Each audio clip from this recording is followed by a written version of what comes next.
Here's a chimney we just finished, and it's a stick-on stone, but it's real stone, and they cut it, and I'm going to show you what's going on. So today we're going to build a chimney, and we got to match this stone. This is real stone. It's this thick. It's 4 or 5 inches thick. But because we're doing a chimney, this is real stone, and they sawed it, and we're going to use real pieces to match it. So just another way of doing things. Instead of putting footers in, digging holes, all you do is plaster it and put it on. I'm going to show you how to put this stone on. So this is the job that we have to copy. So he does the joints like this, and none of these stones are faced. It's a style. It's what people like, but we got to copy that and show you how we do it. Now what we did was we piled up the stone. We got 3 different types of stone, and we put them in 3 different piles basically. And we pick from each pile, and then we're putting them on the wall over here in this chimney. Now I like to use a deck screw. As soon as I get here in the morning, let a deck screw in there. That way it's going to catch something. This is an insurance policy as far as I'm concerned. Okay, this is the cement we're using.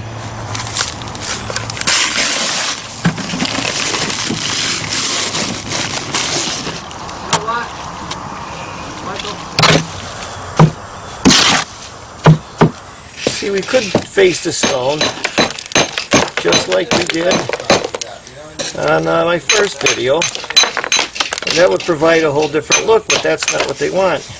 This kind of stone, you got to kind of crush it when you want to break it like that instead of using the saw. On this kind of job I get my sprayer, because wetting is what makes it stick. I'm going to get it on here just like that. This is my piece going to go in. Now these kind of pieces we're not facing these because we got to match the other stonework. And we do that. Now we got our cement sticking out here. Beautiful. And I like to personally make sure cement is in there at the same time. My style of doing it. We spray it. We're doing a corner. This is our corner piece. You see how they saw it right here?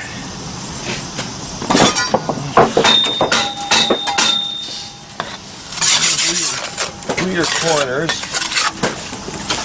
Make sure it's really good in there.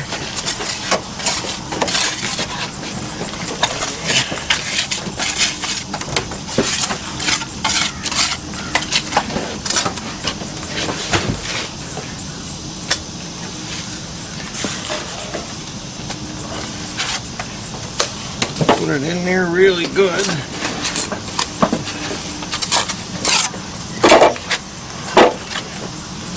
Stick it on. Shake it in there. I like to shake it in. That really solidifies it. Solidifies it, whatever kind of word you want to use. You don't do nothing because we got to match the other stone. So we just put it in just like they did it. Now I want to make a point here. You could just, you're not good with a trowel. Just use your hand. Sometimes the hand is better. And you just do it that way. You get your stone, whatever you're going to put in there, put it up on top. Like this. You put it in, and you shake it. You see it shaking. When you shake it, all that stuff comes out of here. You go around it. Just as good a job as if you used a trowel. I would know. My brother's job, and my brother's a go-getter. That means he takes his wife to work in the morning and go gets her at night. So that's how you do it. Now we're raking it out. Use your finger if you want. Use the back of a paintbrush. Just like that. Ain't no big deal. Look at that. Your finger.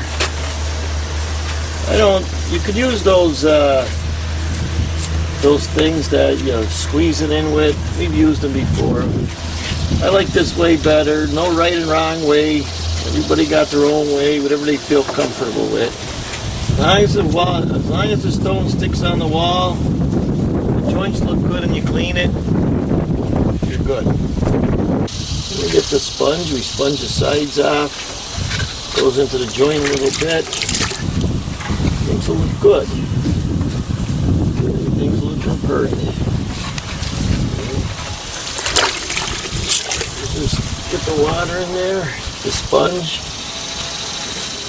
Like that. Make sure your sponge is dry. Don't let the water go running down the side of the chimney where the stone work.